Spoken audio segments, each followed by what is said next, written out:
मेरे दोस्तों, इंसान को अल्लाह तबारक व तआला ने कुछ चीज़ों की फितरत अता की है। वो कहीं अपने आप को तकलीफ़ में महसूस करता है तो कहीं अपने आप को आसानी में महसूस करता है। बड़ा पढ़ा लिखा, समझदार, मालदार, वज़ादार आदमी होना, लेकिन उसके कपड़े मैले कुचैले हों तो ना वो कहीं जाने में आसानी महसूस करता है और ना किसी को घर बुलाने में आसानी महसूस करता है। एक मुफ्त का बोझ उसकी तबीयत पे होता है कि मेरे कपड़े ठीक नहीं, मुफ्त का बोझ। लेकिन बंदा बिल्कुल अनपढ़ हो, सादा हो, घर टूटा हुआ हो, लेकिन उसके कपड़े ठीक हों, उठना बैठना भी नहा के आया हो, इस्त्री वाले कपड़े पहने हो, तो कहीं बैठते हुए ज़रा हिचकिचाहट नहीं महसूस करता। आप खुद जब अपने वो कपड़े उतार लेते हैं ना, इनको मिट्टी लगी हुई थी, कहीं गर्द लग गई थी, तो खुद भी अपने आप को आसानी में महसूस करते हैं। वरना ना वो सारी महफिल में सबसे ज़्यादा तवज्जो इसी बात पे रहती है कि मेरा बटन टूटा हुआ है, और वो जीने नहीं देता कि बटन जो टूट गया है। तो बार बार बंदे का ख्याल होता है कि किधर तक न लाया कोई। ये नफसियाती मसला है, इसको समझें। इंसान फितरत के हाथों बाज़-औक़ात मजबूर होता है। जिस तरह इंसान का ज़ाहिरी हुलिया ठीक ना हो तो पूरे सुकून में नहीं होता, इसी तरह अगर बातिन पे कोई बोझ हो ना, ये तकब्बुर वाला बंदा कभी सुकून में नहीं रहता। ये उजब वाला, खुद पसंदी वाला बंदा कभी सुकून में नहीं रहता। बीमारी लग जाती है ना मेरी तरह के कुछ लोगों को। बुजुर्गों की बात नहीं करता कि हमें स्टेज पे होना चाहिए, मैं चौधरी साहब हूँ, मैं मालदार हूँ, मैं इलाके का बड़ा हूँ, मैं दरवेश हूँ, मैं सूफ़ी हूँ। आप यकीन करें कि उनको पीछे बैठ के महफिल सुनने का मज़ा ही नहीं आता। वो सारी महफिल में यही सोच रहे होते हैं कि कभी कोई आगे साध ले ना। ये बीमारी है, ये सुकून नहीं लेने देती। ये एक मसला है। खुद पसंदी, हसद, उजब, किबर, ये मसाइल हैं। आप जो मर्जी कर लें, ये आपको सुकून नहीं लेने देंगे। किसी बंदे का ये ज़हन बन जाए ना कि मैं जाना जाऊँ, मैं पहचाना जाऊँ, तो आप यकीन करें कि वो मिन्नतें करता है कि यार कोई मेहरबानी करो, मेरा भी जिक्र करो कहीं। शेख सादी रहमतुल्लाह अलैह फरमाया करते थे कि लकड़ी को घिन इतनी तेज़ी से नहीं खाती जितनी बड़े लोगों को खुशामद तेज़ी से खा जाती है। इनका बस नहीं चलता, वरना दो बंदे रख लें 8-8 घंटे की ड्यूटी पे कि मेरी तारीफ़ें किया करो, बस नहीं चलता। ये बातन के जो मैल कुचैल है ना, मेरे रसूल करीम का कमाल ये है कि हुजूर ने नज़र करम से सारे ही दूर फरमा दिए। और महबूब के अपनों ने जब नबी पाक से दलील मांगी ना कि आप अल्लाह के नबी हैं, तो उसकी दलील क्या है, अपनों ने दलील मांगी। कुरैश ने, अपनों को मनवाना ज़रा मुश्किल होता है ना भाई, अल्लाह का कानून है, उसने चिराग के बिल्कुल नीचे अंधेरा बना दिया है, इसका कानून है, क्या किया जाए। नहीं मानते। अपनों को मनवाना, करीबियों को। उन्होंने जब, मेरे एक दोस्त ने मुझसे कहा कि एक नहीं समझ आई कि जब कोहे सवा पे हुजूर ने कहा था कि मैं अगर तुम्हें कहूँ कि इस तरफ दुश्मन खड़ा है तो सारे कह रहे थे हम आपकी बात मानेंगे, तो मैंने कहा वो सरकार को मानने की बात थी। यहाँ भी बहुत सारे लोग हैं वो कहते हैं हज़रत साहब आपकी इज़्ज़त बड़ी करते हैं, पर चुप कर जाए, सियासत का नाम ना लेना। मेरी बात की समझ आ रही? आपकी इज़्ज़त बड़ी करते हैं पर चुप कर जाए। आपने ये नहीं कहना कि सूद ना खाओ, बिल्कुल आपने ये नहीं कहना कि चौधरी साहब के बच्चे की शादी पे बैंड बाजा नहीं होना, क्योंकि हम तो इज़्ज़त करते हैं। इज़्ज़त करना और होता है और बात मानना, इनमें फ़र्क होता है ना जी। कुछ लोग हया करते हैं पर बात, लेकिन ज़्यादा खुशी उसी की होती है जो हया भी करे और बात भी माने। तो अपनों ने जब दलील मांगी ना कि आप अल्लाह के रसूल हैं, तो उसकी दलील क्या है, तो अल्लाह करीम ने फरमाया महबूब इनसे फरमाइए फ़क़द लबिस्तु फ़ीकुम उमरम मिन क़ब्लिही, को बाहर से तो नहीं ना आया, मैंने तुम्हारे दरमियान उम्र का हिस्सा गुजारा है। अफ़ला ताक़िलून, क्या तुम्हें अकल नहीं? मेरी तरह का कोई सच्चा है तो दिखाओ, कोई सादिक और अमीन है तो दिखाओ। तुम्हारे बीच नबी करीम का ना उठना बैठना, चलना फिरना, ये इस तरह का था कि कोई चीज़ किसी पर बोझ नहीं बनती थी, बल्कि जो देखता जाता था मदीने वाले का गुलाम बनता जाता था। हम ना, आप यकीन करें कि अगर निकल आए ना, आ जाए सादगी पे, सादी ज़िंदगी बड़ी आसान होती है, बड़ी आसान। ये जो बच्चे 4,500 रुपया लगा के बाल खड़े कराते हैं ना सर पे, ये फिर परेशान भी रहते हैं कि इतने पैसे लगा दिए, देखा किसी ने भी नहीं। और जो बुजुर्ग अभी आया ना, उसने घास काटी है, भैंसों को चारा डाला है, कपड़े बस उसने जल्दी से पहन लिए, सही इस्त्री, उसको कोई फिक्र नहीं, कोई देखे तब भी ठीक है, ना देखे तब। नबी पाक सल्लल्लाहु अलैहि वसल्लम ने इंसान को कहा कि अंदर का बोझ उतार दे वरना तेरे लिए जीना मुश्किल हो जाएगा। ये उतार दे अंदर के सारे बोझ, ये झूठ का बोझ, ये अदावत का बोझ, ये हसद का बोझ। आला हजरत बरेलवी रहमतुल्लाह अलैह मलफूजात शरीफ में फरमाते हैं कि हसद करने वाला सामने वाले बंदे पे एतराज़ नहीं करता, बल्कि हसद करने वाला अल्लाह की तकसीम पे एतराज़ करता है। वो कहते हैं उसे को दिया है, मुझे देना चाहिए था। बहस करते हैं लोग, अपने घर बैठ के दलाइल जमा करते हैं। कभी किसी शख्स के बारे में आप ज़रा कुरान मजीद पढ़ें और मेरे रसूल करीम सल्लल्लाहु अलैहि वसल्लम की अहादीस का मुताला करें। कुरान तो हज़रत मूसा की शान भी बयान करता है, हज़रत यूसुफ के तज़किरे नहीं बयान करता कुरान। जनाब ईसा रूहुल्लाह की अज़मत कुरान बयान नहीं करता। आला हज़रत बरेलवी रहमतुल्लाह अलैह के सामने किसी ने शेर पढ़ा कि शान यूसुफ जो दबी तो वो भी इसी दर पे दबी, तो आला हज़रत फरमाने लगे तुम्हें गलती लग गई है, मेरे नबी किसी को दबाने नहीं आए। तो बंदे बड़े हजरत होते हैं ना जी, एतराज़ तो पड़ा है अभी बांटते पे है। तो कहने लगा जी शेर पे एतराज़ करना आसान है पर शेर कहना मुश्किल है। तो फरमाने लगे चलो कह भी देते हैं। उसने कहा दी आप कहिए। तो फरमाने लगे शेर यूं कहो कि शान यूसुफ जो बड़ी वो भी इसी दर से बड़ी। शान यूसुफ जो बड़ी तो वो भी इसी।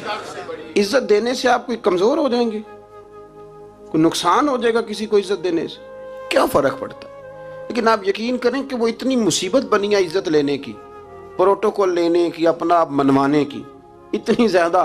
बल्कि वो लोग जिनको बिल्कुल इस चक्कर में नहीं पड़ना चाहिए था, दरवेश लोग, वजीरों का भी इस्तकबाल हो रहा होता है और पीरों का भी इस्तकबाल हो रहा होता है। कोई वजीर चढ़ जाए रोड पे तो रास्ता गरीब आदमी को फिर भी नहीं मिलता, तो कोई तगड़ा पीर चढ़ जाए तो फिर भी नहीं रास्ता मिलता। हालांकि ये दरवेश हैं, ये फ़कीर हैं, ये फ़क्र का दर्स देते हैं, लेकिन चाव ही बड़ा है। मेरे रसूल करीम सल्लल्लाहु अलैहि वसल्लम ने सादा और समझ वाला और ऐन तबीयत के मुताबिक जिसमें किसी बंदे को कोई मुश्किल ना हो। पता है मेरे महबूब का कमाल ये था कि नबी करीम तक रसाई बड़ी आसान थी। हर बंदा बड़ी आसानी से पहुंच जाता, बड़ी आसानी से। बुखारी में भी हदीस है, लेकिन कादी अजाज रहमतुल्लाह ताला अलैह ने बड़े प्यार से लिखी है और अनोखा रंग उनकी तहरीर में छलकता है। हज़रत अनस बिन मालिक रदी अल्लाह ताला अन्हु फरमाते हैं कि मुल्क शाम का एक शख्स हुजूर की बारगाह में हाजिर हुआ अपने बादशाह का कोई पैगाम लेके।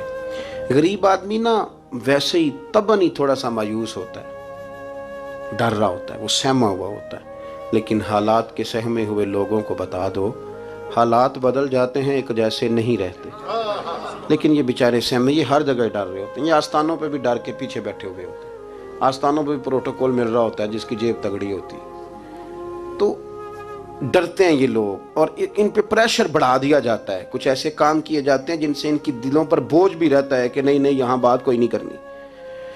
हजरत अनस बिन मालिक रदी अल्लाह ताला अन्हु फरमाते हैं जब वो आया ना नबी करीम की बारगाह में तो वो कांपने लगा। कोई बात भी नहीं हुई, कोई ऐसा मसला भी नहीं हुआ, लेकिन वो कांपने लगा और थर थर कांपने लगा। तो अल्लाह के रसूल सल्लल्लाहु अलैहि वसल्लम ने उसे फरमाया कि क्यों डरते हो, क्या बात। कहने लगा मैं मदीने की जो रियासत है उसके सरबराह के पास आया हूँ। गरीब आदमी हूँ, डर लगता है कोई ऐसी बात ना हो जाए कि आप नाराज हो जाएं। तो उन्होंने तो देखा था ना उन लोगों को कि जो जानवर को मालिक की मर्जी के बगैर छांव में बांध देते थे तो मार पड़ती थी। इतना सियाना हो गया तो मर्जी करेगा, मुझे डर लग रहा है। हजरत अनस बिन मालिक कहते हैं बात कहाँ की थी, चली कहाँ गई। उसने क्या कहा और फिर जवाब में मेरे महबूब ने क्या फरमाया। आप जरा बात का लेवल देखें और हुजूर की गुफ्तगू का स्टेटस देखें। ये वो लोग, ये वो तरबियत है जो लोगों के दिलों और रूहों तक उतरती है। मेरे नबी करीम सल्लल्लाहु ताला अलैहि वसल्लम ने बात सुनी तो हुजूर रो पड़े और इतना रोए कि घुटनों के बल जमीन पर बैठ गए। जनाब अनस बिन मालिक फरमाते हैं हुजूर फरमाने लगे ना भाई तू किसी बादशाह के पास नहीं आया, ना तू किसी हुक्मरान के पास नहीं आया, तू तो उस बेटे के पास आया है जिसकी माँ गोश्त के खुश्क टुकड़े खा के भी रात गुजार लिया करती। मेरी माँ तो गोश्त के खुश्क टुकड़े खा के रात गुजार लेती थी, ना तो किसी। हजरत अनस बिन मालिक कहते हैं उसने बात सुनी तो वो भी रो पड़ा और मैंने सुनी तो मैं भी रो पड़ा।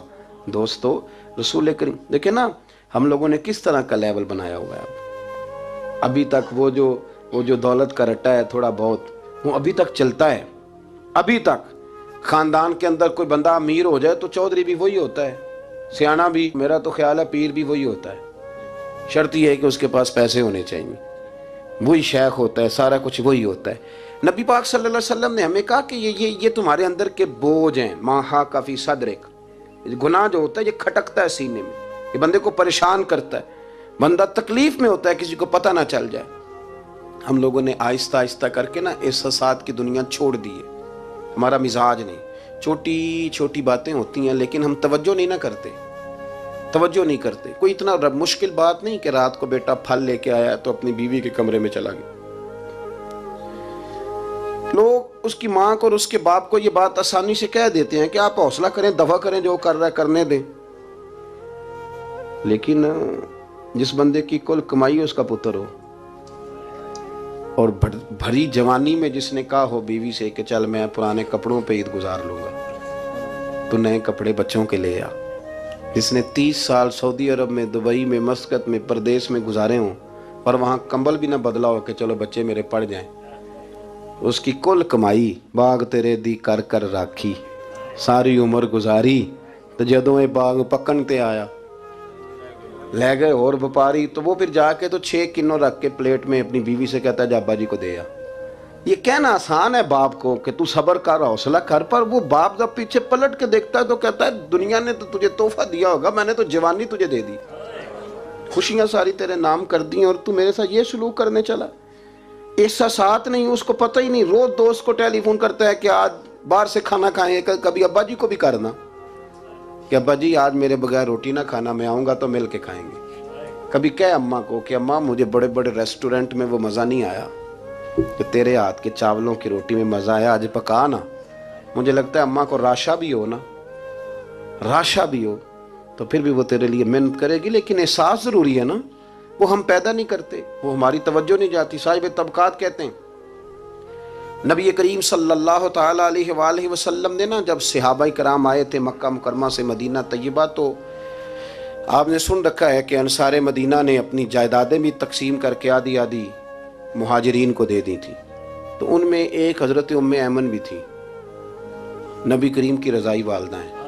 कि हज़रत अब्दुल्ला रदी अल्लाह ताला अन्हु जो सरकार के वालिद गिरामी, उनकी आज़ाद करदा लौंडी हज़रत सैयदा तय्यबा ताहिरा जनाब आमना रदी अल्लाह ताला अन्हा की भी बड़ी खिदमत की इन्होंने। इनको भी एक बाग मिला हुआ था।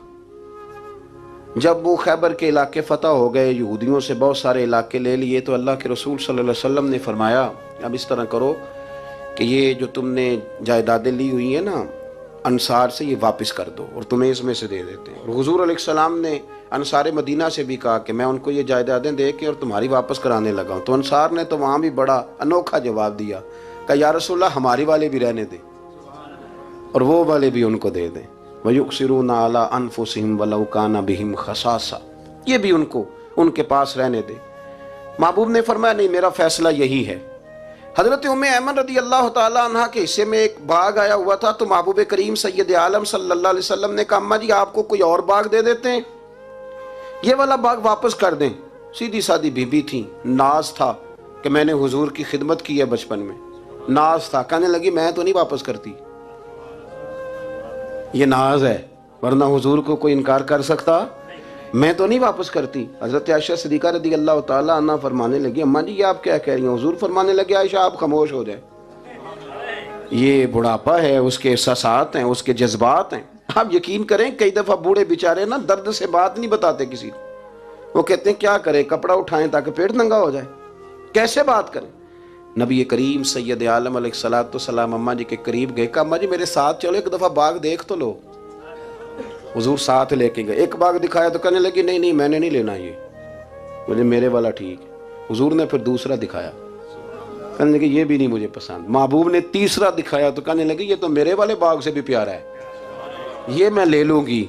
जब वो मुस्कुराई तो हज़रत आयशा कहती है मैंने हुजूर की आंखों में आंसू देखे, फरमाया अल्हम्दुलिल्लाह इसका दिल ना राज़ी हो गया है।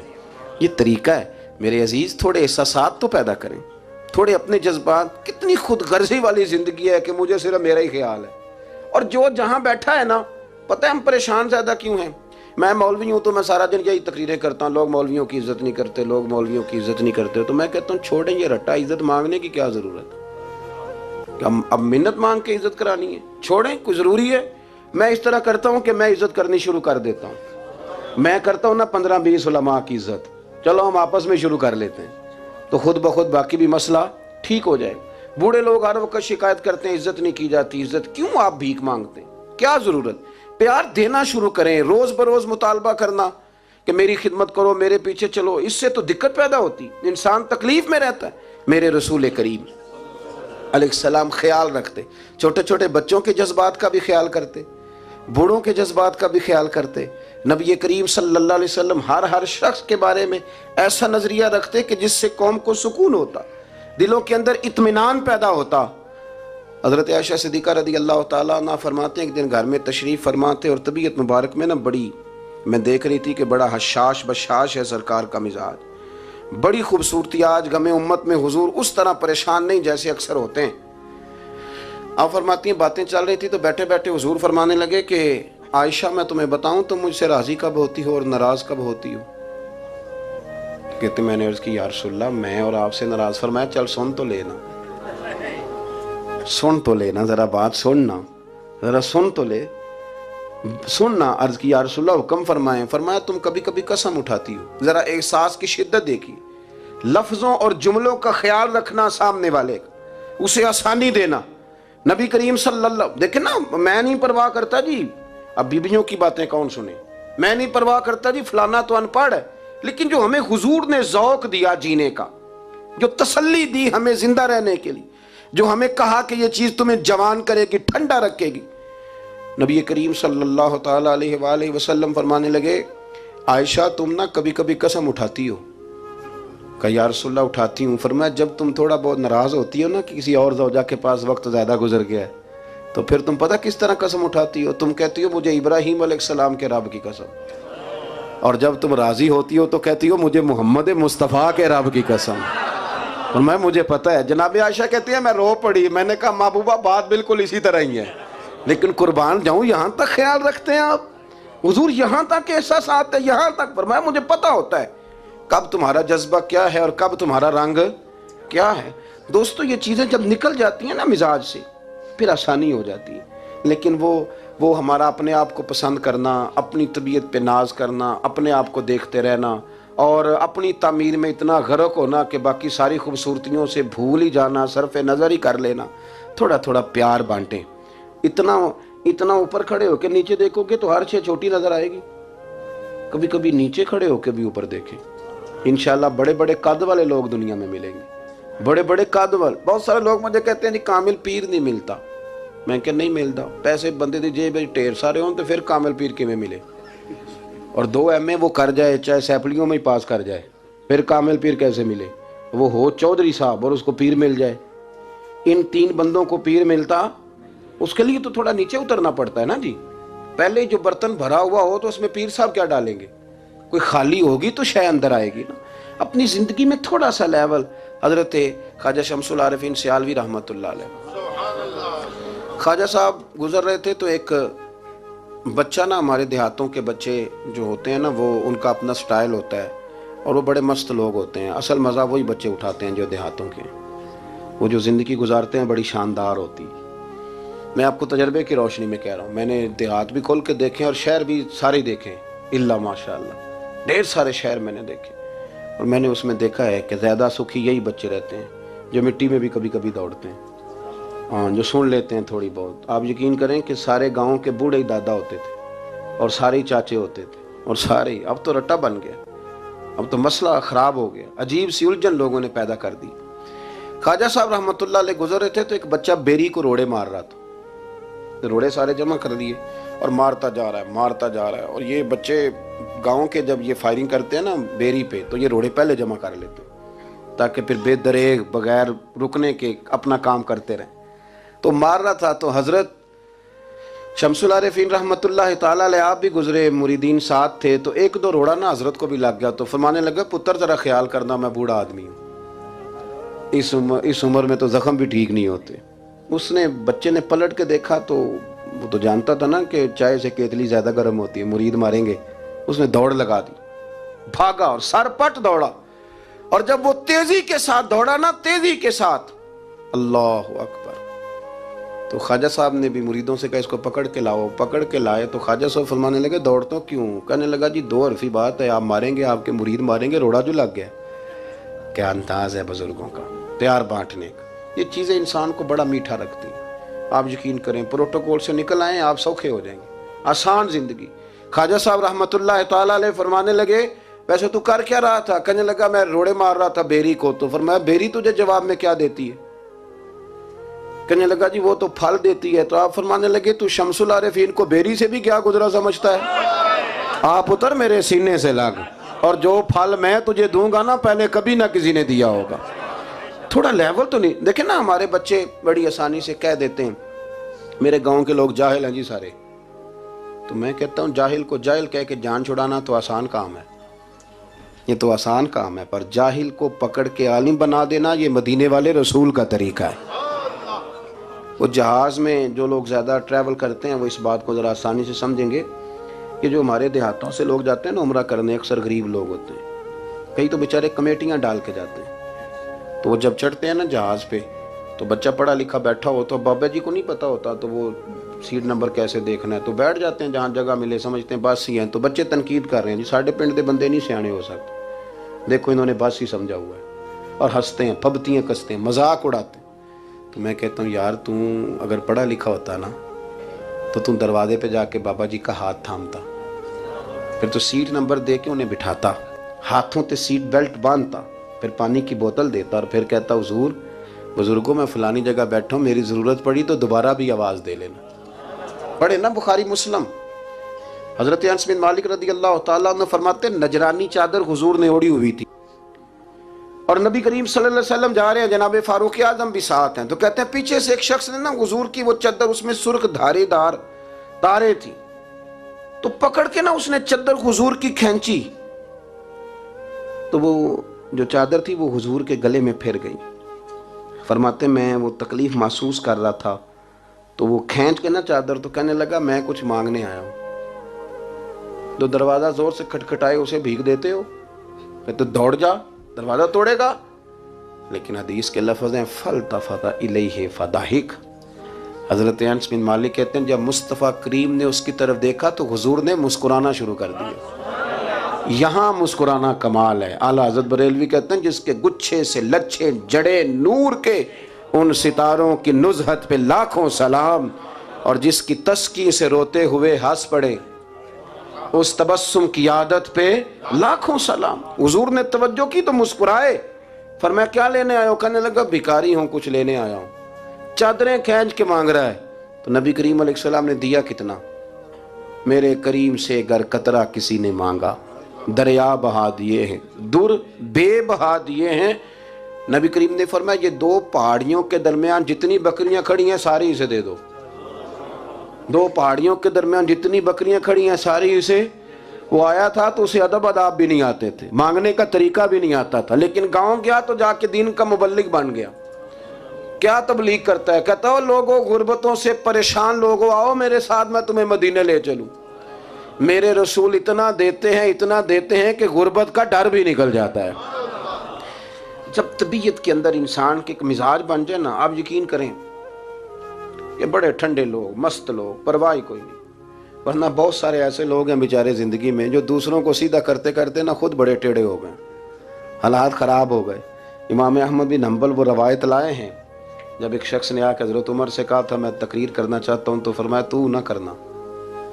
उसने कहा हुजूर मैं पढ़ा लिखा हूँ क्यों ना करूँ? फरमाया जब तू मिंबर पे बैठ के वाज करेगा तो बहुत सारे लोगों को गुनहगार भी तो समझेगा ना, तो तेरा अपना क्या बनेगा ये भी तो बता ना, या फिर तेरे अंदर के लेवल का क्या बनेगा। अपने आप को ना इन कबाहतों से, अगर आपके कपड़े ठीक नहीं, आप सुकून में नहीं है, तो आपके अंदर मैल हो तकब्बुर की, हसद की, गीबत की, चुगली की, और सबसे बड़ी बदगुमानी की, बुरा सोचने की, फिर आप कहें कि मैं सुकून। आप यकीन करें हमारा कोई मुखलिस दोस्त इसलिए नहीं होता कि हम किसी को मुखलिस समझते ही नहीं।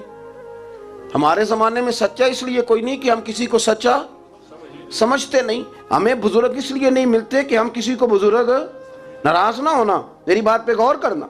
हमारे यहाँ इसलिए कोई हमारा हमदर्द नहीं कि हम किसी को हमदर्द, हमारे बंदे को तो दुकानदार कह रहे हैं, हर बंदे को तो झूठा कह रहे हैं, हर बंदे को तो धोखेबाज कह रहे हैं, हर शख्स तो हमारी नज़र में जाहिल है, हर आलिम तो माअज़ल्लाह हमारी नज़र में बेअमल है, तो जब इस कदर ज़्यादा हमारा ज़हन बुरा हो जाएगा, या अय्युहल्लज़ीना आमनू इज्तनिबू कसीरम मिनज़्ज़न्नि इन्न बअदज़्ज़न्नि इस्म, इतना बुरा सोचेंगे तो फिर तो हुजूर ने फरमाया नहीं कि अल्लाह तुम्हारे गुमान के करीब है, इस तरह का गुमान करते हो रब भी वैसा ही बन जाता है। तो अपनी सोचों को सुथरा करें, अपनी तबीयत में नरमी लाएं।